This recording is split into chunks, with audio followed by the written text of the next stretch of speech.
Özəlləşdirmə çekləri ilə bağlı yeni ajiotaj başlayıb Azərbaycanda. 90-cı illərdə buraxılan bu çeklərin hətta 40.000 manat dəyəri ola biləcəyi ilə bağlı yeni bir təbliğat dalğası yaranıb.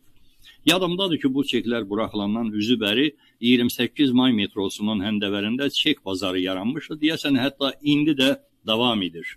O zamanlar da, yəni 90-cı illərin sonunda da bu çeklərlə bağlı gülməli proqnozlar verilirdi. Yəni, fantastik qiymətlər barədə optimist rəylər yağırdı.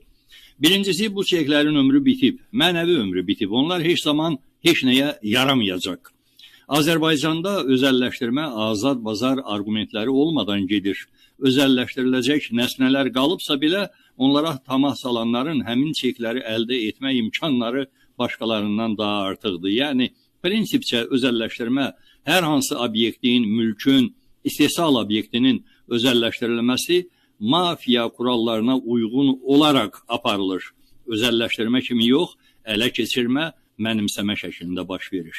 Əlbəttə, əgər kimilərsə bu çeklərlə bağlı sadəlöv romantik duyğular bəsləyirsə, belə romantik duyğuları məhv etmək kimi qəddar bir əməlin və niyyətin sahibi olmaq istəməzdim, amma həmin çekləri o zaman dövriyyəyə buraxan Heydər Əliyevin belə o çeklərlə əhalinin mülk sahibi olması kimi bir planı olmayıb.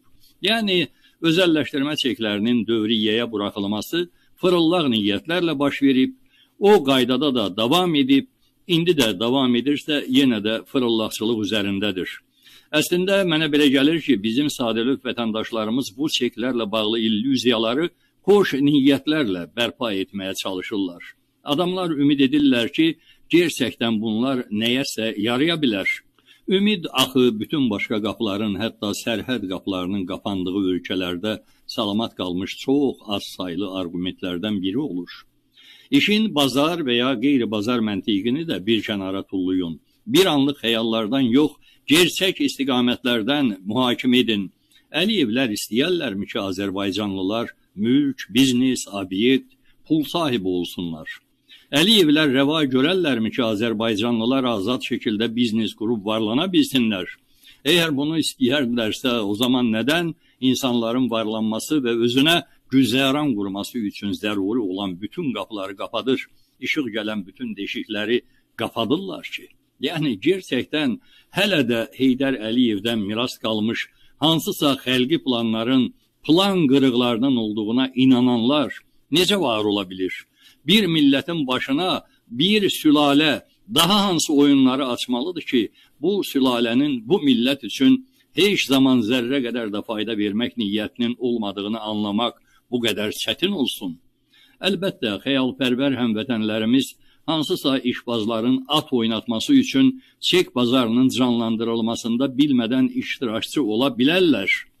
Həmin adamlar da bunu xoş niyyətlərlə etmiş ola bilərlər. Amma bu çeklər üzərində plan qurmaqla nələrsə qazanmaq mümkün deyil, olmayıb və olmayacaq. Mənim mülahizəm budur.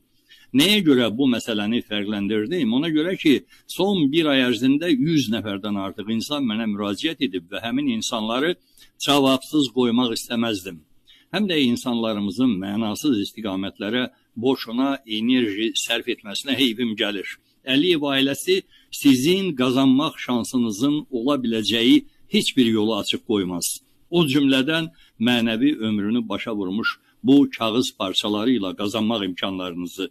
Bu sülalə yalnız sizi istismar etmək üçün var. Onların başqa planları yoxdur. Bu yaxınlarda bu özəlləşdirmə çekləri haqqında yayılan söz-söhbətə münasibət bildirmişdim və demişdim ki, cəmaatın başını piyləyirlər. İnsafən ilə cəmaatda da az yoxdur. Ölkənin əhalisinin nəşriyyəti özünü lox yerinə qoyub. Lap elə dünən idi, belə bir video atdılar mənə ki, həyəcanlı başlığından adamın tükləri ürpərirdi. 100 minlər meydanda, nə bilim, daha nələr. Baxıram ki, söhbət özəlləşdirmə çeklərindən gedir. Kimlərinsə əlində hələ qalıbmış və bu çekləri əlində saxlayan 10 minlərlə insan var. Səbəbi mənə məlum deyil. Sonra baxıram ki, bir yığın tanınmış, cəmaata ağıl vermə iddiasında olan şəxslər də var bu zümrənin içində və inadla, israrla gözləyirlər ki, bəs günün birində bu çeklərin vaxtı açıla bilər. Məhkəmə yığışdı, qərar verdi ki, gedin, dağılışın, bu çeklər bir daha dirilməyəcək. Bu məsələnin bir tərəfi, yəni əslində həmin o izdiham da bu məhkəmədən ya gözləntilər üçün, ya da həmin məhkəməyə bir növ əzələ göstərmək üçün toplaşmışdı. Əlbəttə bunların bir təşkilatçısı planı var. Ola bilməz ki, olmasın. Olsun, yəni bunda bir işim yoxdur. Tək kimlərsə milləti hansısa maraq qruplarına görə də olsa təşkilatlandırsın, bu sosial vərdiş tamamilə itib getməsin. Amma axı sözüm yarımçıq qaldı. Heydər Əliyev bu özəlləşdirmə çeklərini 1996-cı ildə konfet kağızı kimi nəzərdə tutaraq dövriyyəyə buraxdı. O zaman çoxları ümidlə bağrına bastırdı bu çekləri ki, birinin qiyməti $1000 olacaq, $4000 olacaq və s. Ay insanlar deyirdim və həm də yazırdım Azadlıq qəzetində ki, buraxın bu avara ümidlərin başını. Heydər Əliyev Azərbaycanlılara adam başına $1000 pul verməz.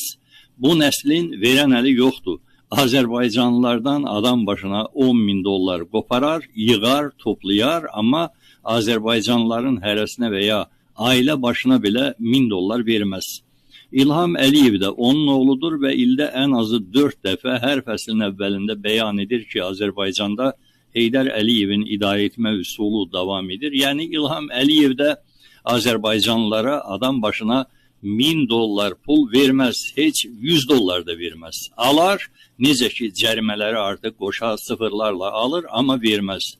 Buna görə də mən əlində özəlləşdirmə çeklərini sıxıb 30 il saxlayan adamların səbr və inatkarlığı qarşısında baş əyərək bir daha bildirirəm ki, bu inatkarlığı o zaman göstərmək lazım idi ki, Azərbaycanın mal dəyərini bu kağız parçaları ilə simvollaşdırıb əhaliyə konfet kağızı kimi payladılar. İnsanlar da fərqinə varmadılar ki, bu kağızların içində heç konfet də yoxdur, eləcə kağızdır. Azərbaycan boyda ölkənin bütün müəssisə və təsisatlarını bu kağızlara bürüyüb aldılar, kağızları soyub cəmaatın üstünə atdılar ki, bunları bərk-bərk saxlayın, nə zamansa Allah əvəzini verəcək. Yoxdur bu söhbət. Əvvəlindən yox idi və ola bilməzdi. Bu kağızların üstündə Heydər nəfsi zərb olunub və onlardan bərəkət gözləmək, yayın cırhacırında böyük səhrada qar yağışını gözləmək kimi bir nəsnədir. Amma ümid etmək istəyirsinizsə, edin də, mən nə deyə bilərəm? Bu çeklər hələ də dövriyyədədir. Dövriyyədən çıxarılıbsa, bizə bir normativ hüquqi akt göstərin. Çünki dövriyyədən çıxarmanın proseduru budur. Proseduru budur ki, mənim kompensasiyamı verəcəksən, sonra mənim alımdan mənə vermiş olan mülkiyyətimi alacaqsan. Dövriyyənin proseduru budur. Belə bir şey olmuyor. Belə bir normativ hüquqi akt mövcud deyil. Ona görə də bizim əsas üzərində durduğumuz məsələ bundan ibarət. Bizim mülkiyyət hüququmuz var. Bu mülkiyyət hüququmuzu alırsınızsa qarşılığını ödəyin. Biz başqa bir şey istəmirik. Bir sual verməsiniz. Zəmanət paylarının qiyməti nə qədər? Kompensasiya olunması qiyməti dövlət hesab. Biz onu deyirik də, hesablayın deyirik. Bu ekspertlərinizi təyin edin, bunun qiymətini hesablayın ki, bizi qiymət ödəyəsiniz. Yəni bizim təxmini düşüncəmiz 40 mindir, 100 mindir, 50 mindir. Belə bir şey təxmin edirik biz sadəcə. Bu dəqiq bir şey deyil. Amma mən deyirəm ki, dövlət mütəxəssis təyin eləsin, ekspert qrupları formalaşdırsın, bunları hesablasın. Məsələ budur. Bu gün bir dəqiqə üzümü sayın. Mübariz müəllim. Mən Naxçıvan. Mübariz müəllim. Bir dəqiqə. Buyurun. Şəhid oğul anlatıyım qəhrəman. Bundan içində şəhidimizə rəhmət eləsin. Birinci gəlmişəm bir kimliyimi üzünü çıxardıb vermişəm ora. Orada yazmamışam şəhid anasıyam. Ora vermişəm. İkinci də gəldim gecə Dubinka ilə cəmaatı çıxartdılar, yolu itirdim. Bu da üçüncü dəfə gəlmişəm Naxçıvandan. Nə olacaq bunun axırı? Axırını əslində dedim. Heydər Əliyevin Allah ruhunu şad eləsin. Allah rəhmət eləsin Heydər Əliyevə. Həqiqətən Allah prezidentimizə can sağlığı versin. Həqiqətən də bu işlər mən inanıram ki, prezidentimiz təmin edir. İnşallah. Mən ona güvənirəm. Vətəndaşları ən çox narahat edən məsələlərdən biri də dövlət özəlləşdirmə paylarının qiymətidir. Bununla bağlı qeyd etməliyəm ki, birincisi, dövlət özəlləşdirmə payları qanunla verilib və qanunla dəyəri maddi ekvivalentə bağlandığından və inflyasiyadan qorunduğundan qanunun qoyduğu qaydaya uyğun olaraq təxmini hesablamalara görə bugün üçün hesab edirik ki, ən azı 40.000 manat səhm payı ilə eyni ekvivalentdədir.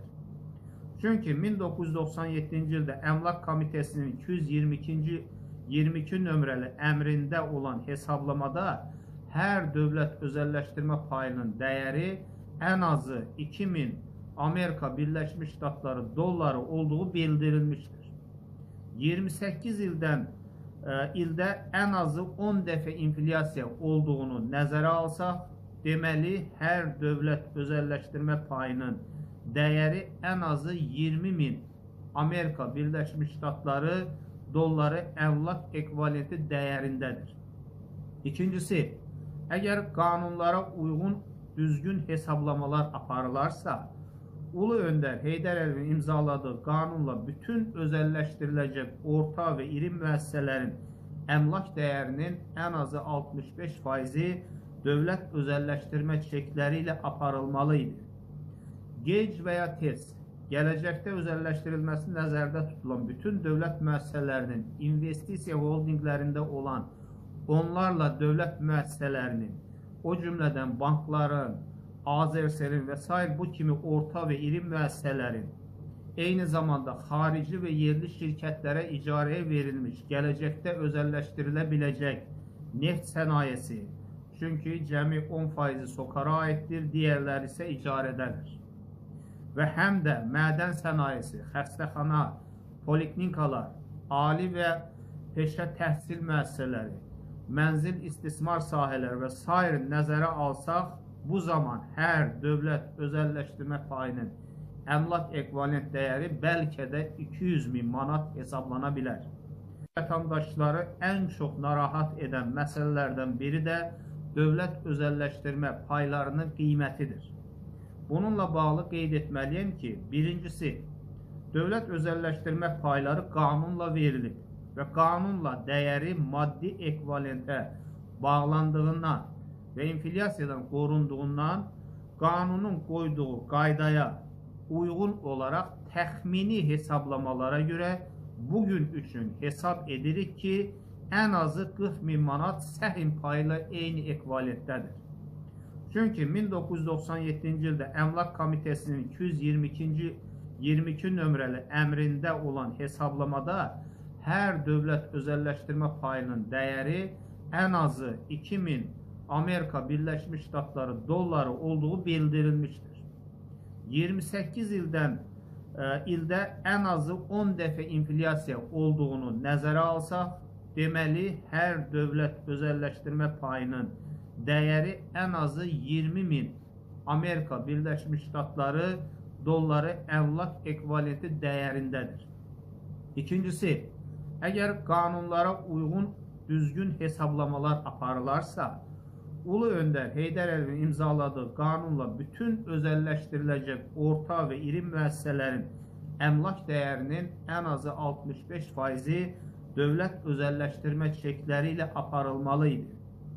Gec və ya tez, gələcəkdə özəlləşdirilməsi nəzərdə tutulan bütün dövlət müəssisələrinin investisiya holdinglərində olan onlarla dövlət müəssisələrinin, o cümlədən bankların, Azerselin və s. bu kimi orta və iri müəssisələrin, eyni zamanda xarici və yerli şirkətlərə icarəyə verilmiş, gələcəkdə özəlləşdirilə biləcək neft sənayesi, çünki cəmi 10% SOCAR-a aiddir, digərləri isə icarədədir. Və həm də mədən sənayesi, xəstəxana, poliklinikalar, ali və peşə təhsil müəssisələri, mənzil istismar sahələri və s. nəzərə alsaq, bu zaman hər dövlət özəlləşdirmə payının əmlak ekvivalent dəyəri bəlkə də 200.000 manat hesablana